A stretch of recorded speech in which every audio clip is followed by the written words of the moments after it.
Radio Kantipur, radio राष्ट्रको।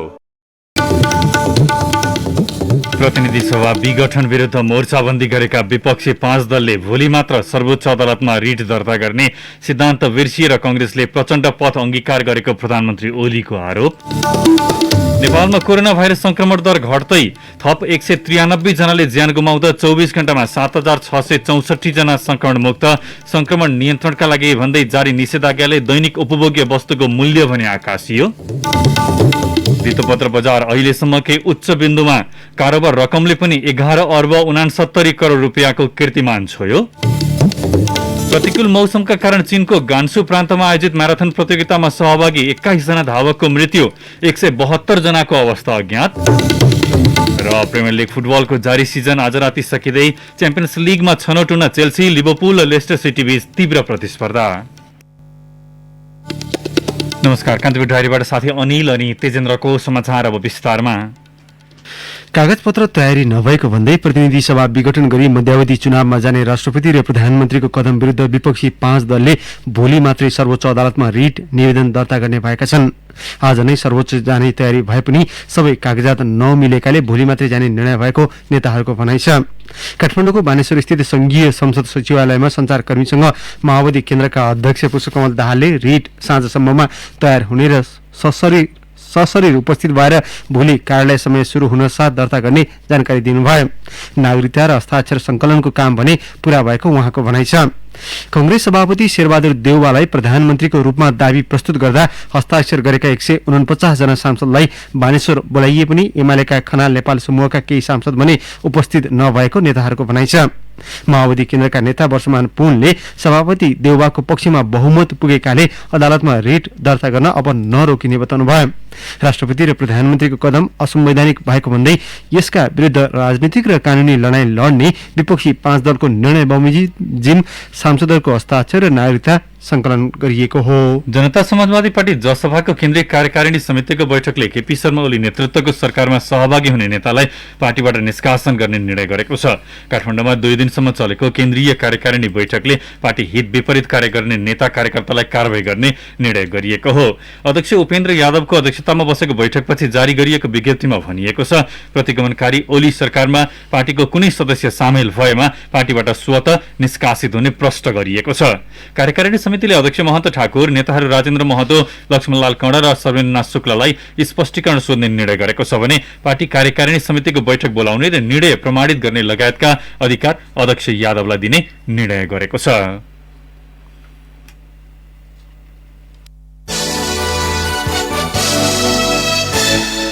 प्रधानमन्त्री केपी शर्मा ओलीले आफ्नो सिद्धान्त बिर्सिएर प्रमुख प्रतिपक्षी दल नेपाली कांग्रेसले प्रचण्ड पथ अंगीकार गरेको आरोप लगाउनु भएको छ। काठमाडौँमा आज आयोजित एक कार्यक्रममा ओलीले माओवादी केन्द्रका अध्यक्ष पुष्पकमल दाहालबाट असभ्य र गाली गलौजको भाषा अनुसरण गरिरहेको आरोप लगाउनुभयो। राष्ट्रपति विद्यादेवी भण्डारीलाई कांग्रेस सभापति शेरबहादुर देउवाले विज्ञप्तिमा तिमी भनेर सम्बोधन गरेको प्रति प्रधानमन्त्री ओलीले आज पनि आपत्ति जनाउनु भएको हो। उहाँले भन्नुभयो, राजा नामको कोही हुन्थ्यो भने कांग्रेसले कस्तो विज्ञप्ति निकाल्थ्यो होला। जनताका छोराछोरी सम्मानित राष्ट्र प्रमुख हुँदा तपाईँ पनि भन्न नहुने। असभ्य तरिकाले बोल्नुलाई कुलीन घरानाकाले आफ्नो बहादुरी ठान्छन्। गणतन्त्रलाई खुल्याउने अभियान गहिराईसम्मै पुग्नु अचम्मको विषय भएको ओलीको भनाइ छ। माओवादी केन्द्रका अध्यक्ष पुष्पकमल दाहाललाई असभ्यताको पराकाष्ठा भन्दै ओलीले लोकतन्त्रवादी भन्ने कांग्रेसले पनि दाहालबाटै सिकेको बताउनुभयो। उहाँले भन्नुभयो, नेपाली कांग्रेसले पनि कसलाई गुरु मान्या हो, कसलाई गुरु थाप्या हो, मलाई अचम्म लाग्छ। विपक्षी प्रतिस्पर्धी दललाई प्रधानमन्त्रीमा बोकेर एमालेमा गम्भीर अन्तर्घात भएको अध्यक्ष समेत रहेका प्रधानमन्त्री ओलीको आरोप थियो। प्रधानमन्त्री केपी शर्मा ओलीले राजनैतिक झमेला छाडेर अहिले कोभिड-19 महामारी विरुद्धको लडाईँमा एकताबद्ध हुन सबै दललाई अपील गर्नुभएको छ। काठमाडौँमा आज आयोजित एक कार्यक्रममा प्रधानमन्त्री ओलीले कोरोनाले आक्रान्त पारेको अवस्थामा देशका राजनैतिक शक्ति, नागरिक समाज लगायतलाई राजनैतिक झमेला छाडेर जनताका समस्या समाधानतिर केन्द्रित हुन आग्रह गर्नुभएको हो। तर कोभिड-19 विरुद्धको अभियानमा नलागेर अहिले राजनैतिक दलहरू लोकतान्त्रिक प्रणाली र अभ्यासप्रति नै जनताको वितृष्णा बढ्ने गरी क्रियाकलाप गरिरहेको ओलीको आरोप छ। गणतन्त्रको माखौल उडाएर गाली गलौज, चरित्र हत्या जस्ता कुराहरूलाई सामाजिक संस्कार बनाउन खोज्नेले देशको गौरवपूर्ण सभ्यताका लागि चुनौती खडा गरेको ओलीले दावी गर्नुभयो। प्रतिनिधि सभा विघटनको विरोधमा युथ कंग्रेस नेपालले काठमाडौँमा राष्ट्रपति कार्यालय अगाडि प्रदर्शन गरेको छ। असंवैधानिक रूपमा राष्ट्रपति विद्यादेवी भण्डारीले प्रधानमन्त्री केपी शर्मा ओलीको सिफारिसमा संसद विघटन गरेको भन्दै युथ कंग्रेसले प्रदर्शन गरेको हो। प्रहरीले प्रदर्शनमा उत्रिएका 3 जनालाई पक्राउ गरेको छ। प्रधानमन्त्रीले विश्वासको मत नलिनु, आफूले मार्ग प्रशस्त गरिसकेपछि पुनः प्रधानमन्त्रीका लागि दाबी लैजानु, प्रधानमन्त्रीको दाबी परिसकेपछि राष्ट्रपतिले इन्कार गर्नु र ओलीलाई प्रधानमन्त्री कायम राखेर प्रतिनिधि सभा विघटन गर्नु असंवैधानिक भएको उनीहरूको भनाइ छ। राष्ट्रपति विद्यादेवी भण्डारीले नागरिकता अध्यादेश जारी गर्नुभएको छ। राष्ट्रपति कार्यालयका प्रवक्ता केशव घिमिरेद्वारा जारी विज्ञप्तिमा संविधानको धारा 114 को उपधारा 1 बमोजिम मन्त्री परिषदको सिफारिसमा नेपाल नागरिकता पहिलो संशोधन अध्यादेश 2078 जारी गरिएको उल्लेख छ। जनता समाजवादी पार्टी जसपासँगको सहमति अनुसार सरकारले लामो समयदेखि विचाराधीन अवस्थामा रहेको नागरिकता विधेयक अध्यादेश मार्फत ल्याउने निर्णय गत बिहीबार गरेको थियो। जन्मसिद्ध नागरिकका सन्तानलाई वंशजको नागरिकता दिँदा तराई क्षेत्रमा नागरिकताको गलत प्रयोग हुने भन्दै दलहरूले सो विधेयकको विरोध गर्दै आएका थिए। अध्यादेश जारी भएसँगै जन्मसिद्ध नागरिकका सन्तानले अब नेपालमा वंशजको नागरिकता पाउनेछन्। यस्तै बाबुको पहिचान नभएका सन्तानले समेत अब आमाको नामबाट वंशजका आधारमा नागरिकता पाउने भएका छन्। नेपालमा कोरोना संक्रमण दर बिस्तारै घट्दै गएको छ। गत जेठ 3 गते 9247 जनामा संक्रमण देखिएकोमा सो संख्या आज 7914 मा झरेको छ। मुलुकभरका विभिन्न प्रयोगशालामा गरिएका 19926 परीक्षणमा 39.72% मा संक्रमण देखिएको हो। 18965 पीसीआर परीक्षणमा 7598 जनामा र 961 एन्टिजेन परीक्षण गरिएकोमा 316 जनामा संक्रमण पाइएको स्वास्थ्य तथा जनसंख्या मन्त्रालयले उल्लेख गरेको छ। काठमाडौँमा 1761, झापामा 148, मोरङमा 383, सुनसरीमा 121, बारामा 157, काभ्रेमा 172, भक्तपुरमा 366, ललितपुरमा 694, मकवानपुरमा 112, सिन्धुपाल्चोकमा 155 जनामा संक्रमण पुष्टि भएको छ। यस्तै कास्कीमा 401, म्याग्दीमा 144, स्याङ्जामा 112, कपिलवस्तुमा 132, दाङमा 109, बर्दियामा 271, बाँकेमा 137, रूपन्देहीमा 429 र सुर्खेतमा 339 जना संक्रमित थपिएका छन्। 24 घण्टामा सबैभन्दा धेरै 30 देखि 39 वर्ष उमेर समूहका 1856 जनामा संक्रमण पुष्टि भएको छ। सोही अवधिमा 7664 जना संक्रमण मुक्त भएका छन्। 1,15,547 जना सक्रिय संक्रमित छन्, जसमध्ये 7349 जनाको मात्रै संस्थागत आइसोलेसनमा उपचार भइरहेको छ। 1721 जनाको आइसियुमा र 484 जनाको भेन्टिलेटरमा राखेर उपचार भइरहेको स्वास्थ्य मन्त्रालयले जनाएको छ। संक्रमणका कारण थप 193 जनाले ज्यान गुमाएका छन्। मन्त्रालयका अनुसार सेनाले गरेको सब व्यवस्थापनको विवरण समेत अदावधि गरिएको छ। यो सँगै नेपालमा कोरोनाबाट 6346 जनाको मृत्यु भएको छ। कान्तिपुर डायरीमा अब ब्रेकको पालो। कान्तिपुर डायरीमा अब कान्तिपुर सविस्तार। कान्तिपुर सविस्तार। कोरोना भाइरसको महामारी संक्रमण नियन्त्रण गर्न सरकारले काठमाडौँ उपत्यका लगायत मुलुकका 75 जिल्लामा निषेधाज्ञा जारी गरिसके दैनिक उपभोग्य वस्तुको भाव उकालो लागेको छ। महामारीको अवसर पारेर व्यापारीले सबैजसो सामानको अस्वाभाविक र असामयिक मूल्य बढाएका छन्। निषेधाज्ञापछि स्वास्थ्य उपचार, औषधि, दैनिक उपभोग्य सामग्री, खाद्यान्न, इन्धन, तरकारी लगायतमा चर्को मूल्य वृद्धिले आम उपभोक्ता मारमा परेका छन्। जब जब मुलुकमा संकटको अवस्था आउँछ, व्यवसायीले सबैभन्दा पहिले मूल्य वृद्धि गर्ने गरेको सरकारवाला गुनासो गर्छन्। कोरोना महामारी रोकथाम तथा नियन्त्रणका लागि लागू गरिएको निषेधाज्ञा कहिलेसम्म भन्ने यकिन छैन। निषेधाज्ञा लम्बिएसँगै सर्वसाधारणले खाद्यान्न मौजदात समेत गर्न थालेका छन्। त्यसको फाइदा ठूला व्यापारीले उठाउँदैछन्। दाल, खाने तेल, चना, गेडागुडी र चिनीको होलसेल मूल्य आकाशिएको छ। महामारीका बेला ठूला व्यापारीले नै मिलेमतो गरी दैनिक उपभोग्य वस्तुतर्फ 5 देखि 25% सम्म मूल्य वृद्धि गरेका छन्। ससाना खुद्रा पसलेले पनि आफू खुसी अतिरिक्त मूल्य थप गरी वस्तु बिक्री गर्ने गरेका कारण उपभोक्ता ठगिएका छन्। बजारमा सरकारको कमजोर उपस्थितिका कारण उपभोक्ता महँगीको मारमा परेको बताउँछन् उपभोक्ता अधिकार अनुसन्धान मञ्चका अध्यक्ष माधव तिमल सिन्हा। बन्दाबन्दीको अवस्थामा नागरिकले आफ्नो आमदानी खुम्चेको अवस्थामा सरकारको तर्फबाट बजारमा जुन हिसाबले हस्तक्षेप गर्नु परेको थियो, सरकार उदासीन भएको फाइदा र व्यवसायीहरूले चाहिँ यही महामारीको बेला नै हो हामीले कमाउने भन्ने किसिमको गलत बनाउन चाहेका कारणले गर्दाखेरि अहिले बजारमा आलु, तेल, चिनी, चामल, गेडागुडी, हरियो तरकारी लगायतका वस्तुहरूको जुन हिसाबमा चाहिँ मूल्य वृद्धि भइरहेको छ, यसबाट नागरिकको जनजीवन कष्टकर बन्दै गएको छ। प्रति लिटर 240 रुपैयाँ पर्ने सनफ्लावर तेलको मूल्य बढेर 260 रुपैयाँ पुगेको छ।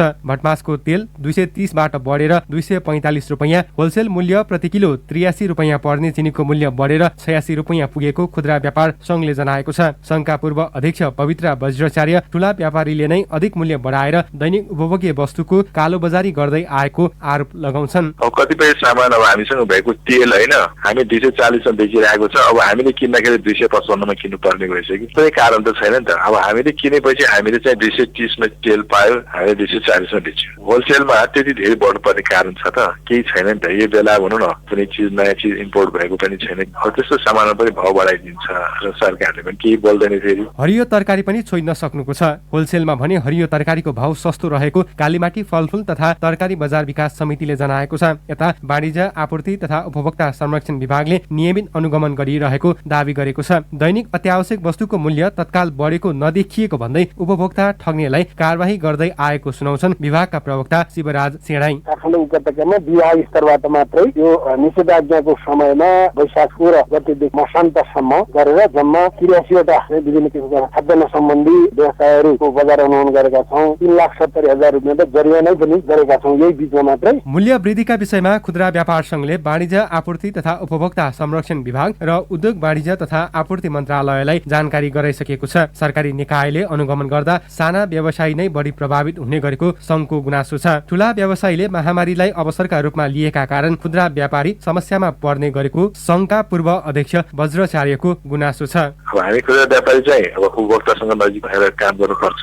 उपभोक्ताहरूको सबै समस्या हामीले हेर्नुपर्छ अनि हामीलाई चाहिँ माया लाग्छ। हामी चाहिँ आफूसँग भएको सामानमा भाउ बढाएर दिन सक्दैनौँ। तर ठुला व्यवसायहरूले त उपभोक्ताहरूसँग डिल गर्नु पर्दैन। उनीहरूले यसलाई चाहिँ अवसरको रूपमा लिन्छ। जुन जुन बेला असल स्थिति आउँछ होइन त्यस्तो बेला ठुला ठुला व्यवसायहरूले यस्तै खालको चाहिँ लुट मचाउँछ। निषेधाज्ञाका कारण सबै पसल व्यवसाय सञ्चालनमा नआए पनि तालिका नै बनाएर अनुगमन टोलीलाई बजारमा परिचालन गरेको विभागको दावी छ। मूल्य वृद्धिका सन्दर्भमा आयातकर्तासम्म पुगेर बजार अनुगमनको काम भइरहेको सुनाउँछन् विभागका प्रवक्ता सेडाई। स्रोतमा अनुगमन गर्ने हामीहरूले खुद्रालाई तत्काल चाहिँ कारबाही गर्नुभन्दा नि उसले कतिमा खरिद गरेर कतिमा बेच्यो। खुद्राले पनि खरिद र बिक्रीको बिचको मार्जिन कति खायो, 20% भन्दा बढी खायो, 20% भन्दा बढी हो भने कालोबजारी लाग्छ। त्यही पनि उसले अनुचित व्यापारी मुनाफा खाएको देख्यो भने उसलाई पनि कारबाही गर्छौँ। ऊभन्दा अगाडि कहाँबाट उसले ल्याएको र आयातकर्ताहरूसम्म हामी पुगेर चाहिँ अहिले बजार अनुगमन गरिरहेका छौँ। महामारीका कारण अधिकांश सर्वसाधारणको आय स्रोत गुमेर कमजोर बनेको अवस्थामा उपभोक्ताको भान्सा भने महँगिएको छ। महामारीको त्रास त्यसमाथि आय आर्जनको स्रोत गुमेको अवस्था छ। निषेधाज्ञाले घरमै सीमित हुनुपर्ने बाध्यता छ। विषम परिस्थितिमा सरकारले बजार अनुगमनलाई निरन्तरता दिएको बताए पनि दैनिक उपभोग्य वस्तुमा मूल्य घटेको महसुस उपभोक्ताले गर्न पाएका छैनन्। यो महामारीका बीच दैनिक उपभोग्य वस्तुको मूल्य सामान्य मात्र बन्ने हो भने पनि उपभोक्तामा मानसिक तनाव कम हुने थियो। रेडियो कान्तिपुरका लागि सूरज राजथला। कान्तिपुर सविस्तार।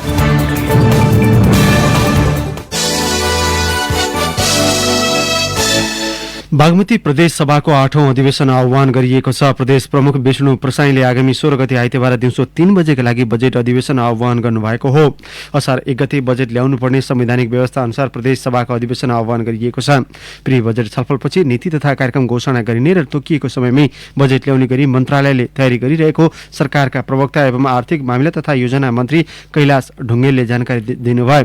अविश्वासको प्रस्ताव र विपक्षी दलको मोर्चाबन्दीका कारण प्रदेश सभाको 7औं अधिवेशन लगातार अवरुद्ध भएको थियो। लगातार 4 पटकसम्म विपक्षी दलले सदन अवरुद्ध गरेपछि प्रदेश सरकारले अधिवेशन अन्त्य गरेको थियो। लुम्बिनी प्रदेशमा रिक्त रहेको राष्ट्रिय सभा सदस्यको उपनिर्वाचनका लागि निर्वाचन आयोगले उम्मेद्वारलाई चुनाव चिन्ह प्रदान गरेको छ। आगामी 17 गते हुने उपनिर्वाचनका लागि उम्मेद्वारको अन्तिम नामावली प्रकाशन र उम्मेद्वारलाई निर्वाचन चिन्ह प्रदान गरिएको प्रवक्ता राजकुमार श्रेष्ठले जानकारी दिनुभयो। आयोगले विज्ञप्ति जारी गर्दै नेपाल कम्युनिस्ट पार्टी एमालेका चन्द्रबहादुर खड्कालाई सूर्य चिन्ह र नेपाली कांग्रेसका उम्मेद्वार दृग नारायण पाण्डेयलाई रुख चिन्ह प्रदान गरिएको जनाएको छ।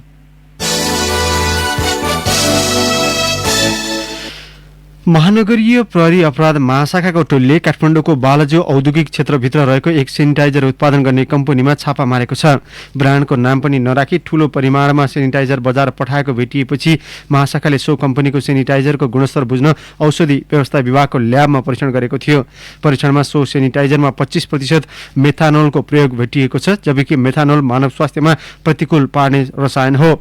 महाशाखाका एसपी चन्द्र कुमेर खापोडका अनुसार प्रहरीले करिब 8 ट्रकभन्दा धेरै सेनिटाइजर बरामद गरेको छ। एसएसपी खापोडका अनुसार बरामद नक्कली सेनिटाइजर काठमाडौँ लगायत देशभर वितरण भएको देखिएको छ। प्रधानमन्त्री केपी शर्मा ओलीको सिफारिसमा राष्ट्रपति विद्यादेवी भण्डारीले असंवैधानिक रूपमा प्रतिनिधि सभा विघटन गरेको भन्दै सर्वोच्च अदालतमा 25 वटा रिट पेश भएका छन्। प्रतिनिधि सभा विघटन विरुद्धमा आज 25 वटा रिट आएको सर्वोच्च अदालतका सञ्चारविज्ञ किशोर पौडेलले जानकारी दिनुभयो। उहाँले भन्नुभयो प्रतिनिधि सभा विघटन सम्बन्धी विषयमा 25 रिट पेश भएका छन्। दर्ता हुने नहुने भन्ने निर्णय भने भोलि हुन्छ। अब केही समाचार संक्षेपमा। गण्डकी प्रदेश सभा सदस्य तथा राष्ट्रिय जनमोर्चा पार्टीका केन्द्रीय सदस्य कृष्ण थापा पार्टीबाट निष्कासित भएका छन्।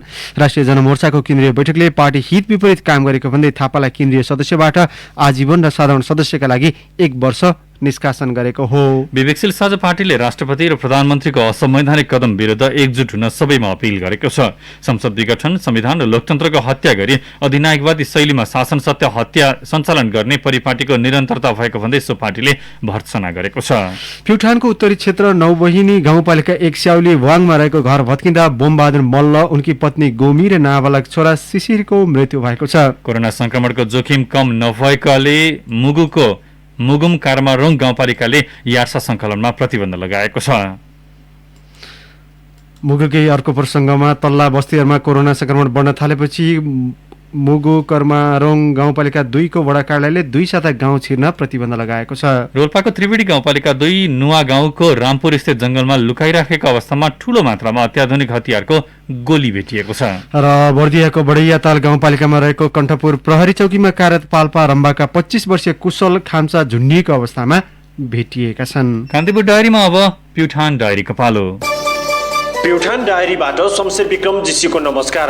देशीभरि प्राकृतिक स्रोत साधनमाथिको दोहन बढ्दै गएका बेला प्युठान जिल्लाका 5 वटा स्थानीय तहले पनि प्राकृतिक स्रोत संरक्षणमा नौलो अभ्यासको थालनी गरेका छन्। ऐरावती गाउँपालिकाका 2 वटा समुदायले जलीय जैविक विविधता संरक्षणको जिम्मा लिएका छन्। झिमरुक नदी क्षेत्रमा पर्ने रकासा रह सामुदायिक जलीय जैविक विविधता संरक्षण समूह र बाङ्गी रह सामुदायिक जलीय जैविक विविधता संरक्षण समूहले 10 वर्षका लागि गाउँपालिकाबाट संरक्षणको जिम्मा पाएका हुन्। यसका लागि गाउँपालिकाले स्थानीय जलचर संरक्षण ऐन नै बनाएको छ। ऐन बनाएपछि वडा नम्बर 1 को रकासा र वडा नम्बर 2 को बाङ्गी रह समूहलाई जलीय जैविक विविधता संरक्षणको जिम्मा दिएको गाउँपालिकाका अध्यक्ष नबिल विक्रम शाहले जानकारी दिनुभयो। प्युठान नगरपालिका 4 भिजुवारमा स्थापना भएको चिस्यान केन्द्र कोल्ड स्टोर सञ्चालनको जिम्मा नव हातेमालो बहुद्देश्य सहकारी संस्था लिमिटेडले पाएको छ। प्युठान नगरपालिका र सहकारी बीच सम्झौता भई जेठ 1 गतेदेखि चिस्यान केन्द्र सञ्चालनमा आएको सहकारीले जनाएको छ। प्युठान नगरपालिका 4 भिजुवारमा चिस्यान केन्द्र निर्माण गरिएको हो। लुम्बिनी प्रदेश सरकारको 90 लाख र प्युठान नगरपालिकाको 59 लाख रुपियाँको लागतमा चिस्यान केन्द्र निर्माण सम्पन्न भएको नगरपालिकाका कृषि शाखा प्रमुख मेघराज पोखरेलले जानकारी दिनुभयो। चिस्यान केन्द्रमा हाल 1 सिजनको प्रति केजी 5 रुपियाँका दरले शुल्क निर्धारण गरिएको पोखरेलले जानकारी दिनुभयो। वैशाख 18 गते निषेधाज्ञा हुने बेलामा प्युठानमा 247 मात्रै कोरोना भाइरस संक्रमित थिए। तर संक्रमितको संख्या 17 दिनमै 8 गुणाले बढेर 2100 पुगेको छ। वैशाख 31 गते 319 जनाको परीक्षण गर्दा 158 मा संक्रमण पुष्टि भएको थियो। जेठ महिनाको 3 दिनमा परीक्षण 186 जनामा मात्रै सीमित हुँदा 97 जनामा संक्रमण देखिएको थियो। यो संक्रमण दर हालसम्मकै उच्च हो। गाउँमा संक्रमण बढिरहेको भए पनि परीक्षणको दायरा भने बिस्तारै खुम्चिँदै गएको छ। ग्रामीण क्षेत्रका बासिन्दा परीक्षणै नगरी बसेको स्वर्गद्वारी नगरपालिका भिङ्ग्रीका स्थानीय जयेन्द्र भण्डारीले बताउनुभयो। हवस् त प्युठान डायरीबाट शमशेर विक्रम जीसीलाई बिदा दिनुहोस्। नमस्कार। जिल्ला डायरीपछि कान्तिपुर डायरीमा फेरि पनि ब्रेकको पालो। कान्तिपुर डायरीमा अब आर्थिक प्रसङ्ग। कारोबारको पहिलो दिन आइतबार आज धितोपत्र बजारमा नयाँ कीर्तिमान कायम भएको छ। सेयर कारोबार नेप्से परिसूचक आज 1.18% उकालो लागेर 2820 बिन्दुमा पुगेर बन्द भएको छ। यो हालसम्मकै उच्च बिन्दु हो। यसअघि जेठ 4 गते नेप्से परिसूचक सर्वाधिक 2793.89 बिन्दुमा कायम भएको थियो। नेप्सेसँगै कारोबार रकममा पनि अर्को कीर्तिमान कायम भएको छ। नेप्सेमा आज हालसम्मकै उच्च 11 अर्ब 69 करोड 50 लाख रुपियाँ बराबरको कारोबार भएको छ। यसअघि गत मंगलबार नेप्सेमा सर्वाधिक 11 अर्ब 35 करोड 93 लाख रुपियाँ बराबरको कारोबार भएको थियो। नेप्सेमा आज कुल 220 कम्पनीका 1,26,124 कारोबारबाट 2 करोड 51 लाख 63,660 किता सेयर किनबेच भएका छन्।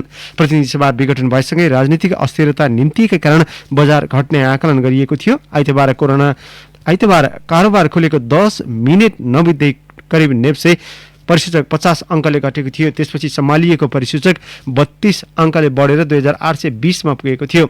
कारोबार रकम, कारोबार संख्या र बजार परिसूचकका आधारमा द्वितीय पत्रको दोस्रो बजारमा कायम यो नयाँ कीर्तिमान हो। यसअघि गत मंगलबार नेप्सेमा 2,31,31,615 किता शेयर किनबेच भएका थिए। नेप्सेमा कारोबारमा आएका 13 मध्ये 10 वटा सूचक पनि उकालो लागेको छ। सबैभन्दा बढी विकास बैंकको 7.5 र वित्त उपसूचकको सूचक 6.76% बढेको छ। अब अन्तर्राष्ट्रिय समाचार। प्रतिकूल मौसमका कारण चीनको उत्तर दक्षिणी गान्सु प्रान्तमा आयोजित एक म्याराथन प्रतियोगितामा सहभागी 21 जना धावकको मृत्यु भएको छ। मौसममा आएको बदलीसँगै तीव्र हावा र अत्यधिक चिसोको कारण उनीहरूको मृत्यु भएको हो। गान्सु प्रान्त स्थित पर्यटकीय क्षेत्रमा 100 किलोमिटर दौडका क्रममा सो घटना भएको हो। दौडका क्रममा 172 जना अझै हराइरहेको चिनिया समाचार संस्था सिन्ह्वालाई उद्धृत गर्दै बीबीसीले जनाएको छ। खोजी र उद्धारका क्रममा अहिलेसम्म 21 जनाको शव भेटिएको छ। पहाडी क्षेत्रमा अत्यधिक चिसोका कारण उद्धारमा समेत कठिनाई भएको छ। सो क्षेत्रमा 1200 भन्दा बढी उद्धारकर्ताहरू परिचालन गरिएका छन्।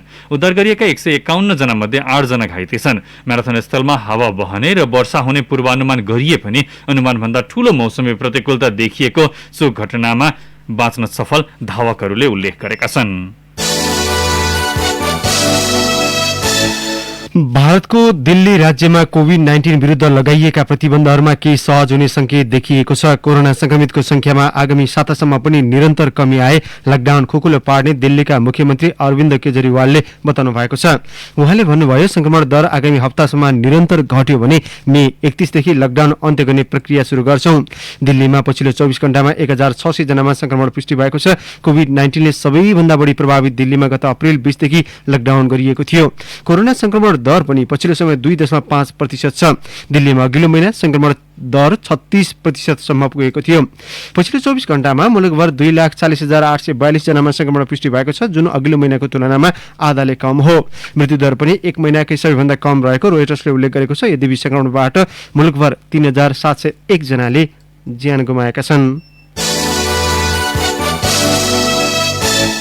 अब खेल समाचार। पहिलो वनडे क्रिकेटमा बंगलादेशले दिएको 258 रनको लक्ष्य पछ्याएको श्रीलङ्काले खराब जवाफ फर्काएको छ। यो खबर तयार पर्दासम्म उसले 26.5 ओभरमा 5 विकेट गुमाएर 102 रन मात्र जोडेको छ। धनुषका गुणथिलाका 21 रनमा आउट भयो भने क्याप्टन कुशल परेराले 30 रन मात्र जोड्न सके। कुशल मेन्डेस 24 रनमा आउट भए। मेहन्दी हसन मिराजले 3 विकेट लिएका छन् बंगलादेशका लागि। यसअघि मुशफिकुर रहिम र मोहम्मदुल्लाहले शतकीय साझेदारी गरेपछि बंगलादेशले निर्धारित ओभरमा 6 विकेट गुमाएर 157 रनको एकफल तयार पारेको थियो। रहिमले 84 र मोहम्मदुल्लाहले 54 रन बनाए। दुवैले चौथो विकेटका लागि 109 रनको साझेदारी गरेका थिए।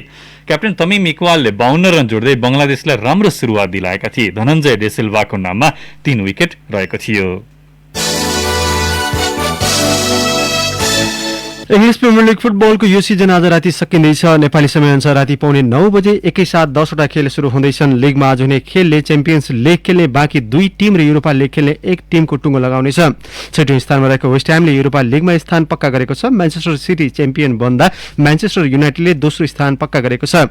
67 अङ्कमा तेस्रो स्थानमा रहेको चेल्सी समान 66 अङ्कमा चौथो स्थानमा रहेको लिभरपुल र 5औं स्थानको लेस्टर सिटी मध्ये 2 टिम च्याम्पियन्स लीगका लागि छनौट हुँदा 1 टिमले भने युरोपा लीगमा चित्त बुझाउनु पर्नेछ।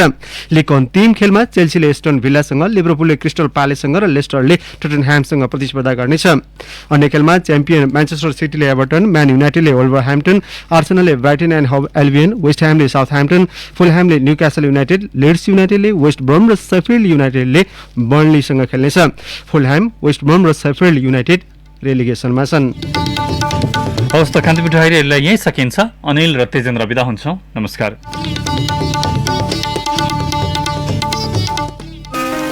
अहिलेको समयमा रोगसँग लड्न इम्युनिटी बढाउनु पर्छ भन्छन्। यो कसरी हो बढाउने? यी दिनहरुमा हामी घरमै बस्ने, शारीरिक व्यायाम गर्ने अनि